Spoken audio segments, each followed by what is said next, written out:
यहाँ पे जो टेक्नोक्रेट्स हैं उनकी जो लॉयल्टी होती है वो पॉलिटिकल पार्टीज से नहीं होती, स्टेट से नहीं होती, वो आलमी मालियाती इदारों से होती है।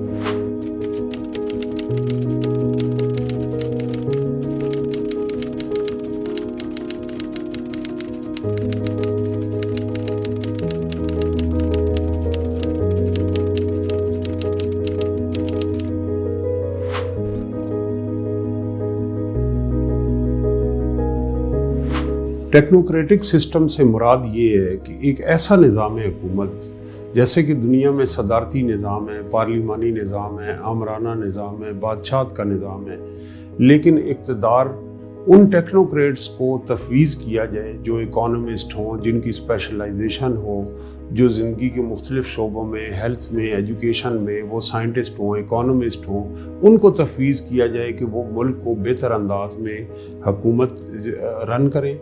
तो ऐसे सेटअप से मुराद टेक्नोक्रेटिक सेटअप है। जैसे कि एक कॉन्स्टिट्यूशनल पॉलिटिकल सेटअप होता है, उसमें इलेक्टेड रिप्रेजेंटेटिव जो हैं वो अनाने इक़्तिदार संभालते हैं और रन करते हैं। तो अमेरिकन प्रेसिडेंशियल सिस्टम में टेक्नोक्रेट्स जो सदर है वो ज़रूरी नहीं कि वो कांग्रेस से या सेनेट से किसी को अपनी काबीना में शामिल करे। वो ज़िंदगी की किसी शोबे से भी किसी टेक्नोक्रेट को अपनी काबीना का हिस्सा बना सकता है। जैसे कि हमने देखा कोंडोलीज़ा राइस और जो यूएस टॉप साइंटिस्ट थे, इकोनॉमिस्ट थे, वो यूएस प्रेसिडेंट के साथ उनकी टीम का हिस्सा रहे।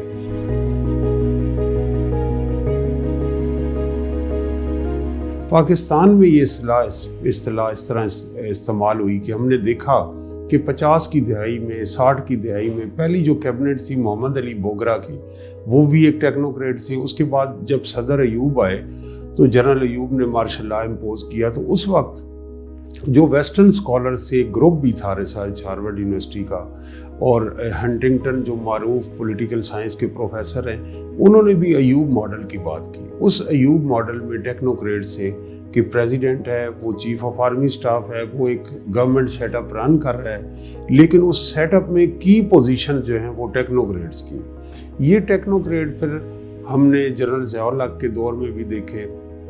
फिर जब 12 अक्टूबर 99 में जनरल मुशर्रफ ने मार्शल लॉ इम्पोज किया तो उन्हें सुप्रीम कोर्ट ने 3 इयर्स दिए। उस 3 इयर्स में नीचे पार्लियामेंट्री डेमोक्रेसी नहीं थी और वो टेक्नोक्रेट्स की। उस वक्त हमने ये सुना और अखबारात में पढ़ा भी कि ऐसी एक लिस्ट बनाई गई टेक्नोक्रेट्स की, उनके इंटरव्यू हुए और उसके बाद उनमें ज़ुबैदा जलाल हो, वो डॉक्टर महमूद गाजी हो, वो शौकत अजीज़ हो, इन लोगों को कैबिनेट का हिस्सा बनाया गया। और उसमें आर्मी के भी रिटायर्ड अफसरान थे, की ब्यूरोक्रेट्स थे, जो रिटायर्ड ब्यूरोक्रेट्स थे। तो वो एक टेक्नोक्रेटिक सेटअप था जो फर्स्ट 3 इयर्स, और फिर 2002 में दोबारा पार्लियामेंट्री डेमोक्रेसी की तरफ जनरल मुशर्रफ गए। उनमें से कुछ लोगों ने अपनी पोजीशन कंसोलिडेट की, जैसा कि ज़ुबैदा जलाल, जैसे कि शौकत अजीज़। तो पाकिस्तान में टेक्नोक्रेटिक सेटअप से मुराद ये कि with the backing of military and strong centre and presidential system, सदारती निज़ाम के टेक्नोक्रेट्स को लाया जाए।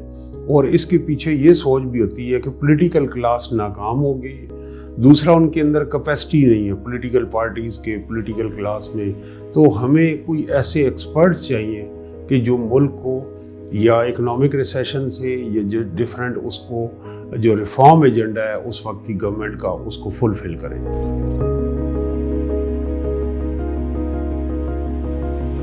कहा जाता है कि पाकिस्तान में जो पार्लिमानी निज़ाम है या इंडिया में हमारे पड़ोस में वेस्टमिनिस्टर टाइप पार्लियामेंट्री डेमोक्रेसी है, इसके अंदर स्पेस नहीं है टेक्नोक्रेट्स की। इसमें जबर ये है कि आपने पार्लियामेंट के अंदर से इलेक्टेड बंदा एक प्राइम मिनिस्टर बनता है और उसकी कैबिनेट भी इलेक्टेड लोगों पे मुश्तमिल होती है।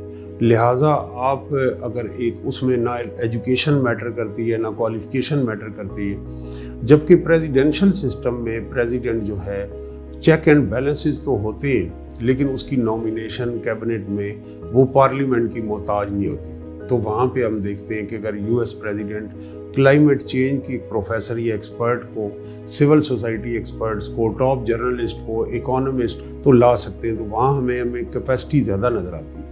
लेकिन पाकिस्तान के आइन का जब मैंने मुतालिया किया तो उसके अंदर प्राइम मिनिस्टर 5 कॉन्स्टिट्यूशनली एडवाइजर्स रख सकता है जो पार्लियामेंट के मेंबर ना हों और वो टेक्नोक्रेट हो सकते हैं। लेकिन हमारे यहाँ जो प्रैक्टिस रही है इससे कभी भी हमारी पॉलिटिकल गवर्नमेंट्स ने फ़ायदा नहीं उठाया, और वो 5 जो कॉन्स्टिट्यूशनली एडवाइज़र रख सकता है प्राइम मिनिस्टर, वो टेक्नोक्रेट्स नहीं होते, और वो उन लोगों को ओब्लाइज करने के लिए जो डिफरेंट फैक्शंस होते हैं, कोएलिशंस होती हैं, उसके अंदर उन एडवाइज़र्स की क्वालिफिकेशन या उस सब्जेक्ट में एक्सपर्टीज़ को नहीं देखा जाता। और दूसरा जो पहलू है कि हमारे पास सेनेट एक ऐसा अदारा है, अपर हाउस है, कि जिसके अंदर डायरेक्ट इलेक्शन नहीं है। असम्बलीज जो नेशनल असम्बली और प्रोविंशियल असम्बली सेनेटर्स को इलेक्ट करते हैं, डायरेक्ट एक वोटर इलेक्ट नहीं करता।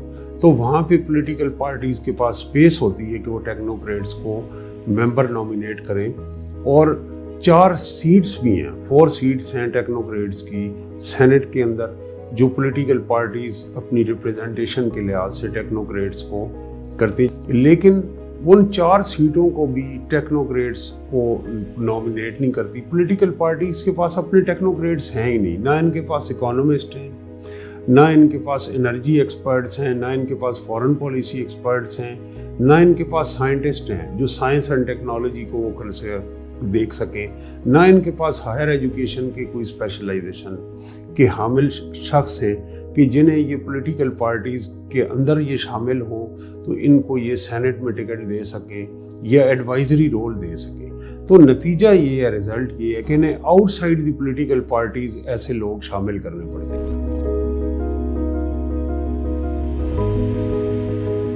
तो इंडिया के अंदर जो टेक्नोक्रेट्स हैं वो बाकायदा पॉलिटिकल पार्टीज़ के मेंबर बनते हैं और पॉलिटिकल पार्टीज़ उनकी एक्सपर्टीज़ पे रिलाय करते हैं, जबकि हमारे यहाँ ये जो टेक्नोक्रेट्स हमें नज़र आते हैं ये पॉलिटिकल पार्टीज़ को ज्वाइन भी नहीं करते और इनका डेमोक्रेटिक फेथ भी नहीं होता, ये डिक्टेटरशिप का भी हिस्सा बन जाते हैं। बल्कि आप ये देख लें, हफीज़ शेख साहब जो रहे, जनरल मुशर्रफ की कैबिनेट में वो नज़र आए, पीपल्स पार्टी की कैबिनेट में वो नज़र आए, और फिर अब इमरान खान साहब की कैबिनेट में भी वो फाइनेंस मिनिस्टर थे।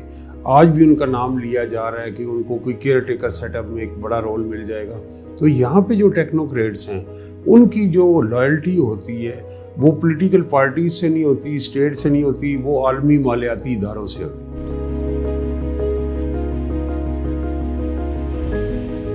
पाकिस्तान के निज़ाम में हमने देखा है कि टेक्नोक्रेटिक मॉडल भी फेल हुआ और प्रेसिडेंशियल और पार्लियामेंट्री। उसकी क्या वजह है? उसकी वजूहात ये है कि निज़ाम पीछे से वही इंटैक्ट रहता है, आगे उसके चेहरे बदल जाते हैं, लेकिन जो रूल्स हैं, जो इलीट की मराहत हैं, जो एग्जम्पशंस हैं, जो डिस्क्रिशनरी पावर्स हैं, वो ही रहती हैं।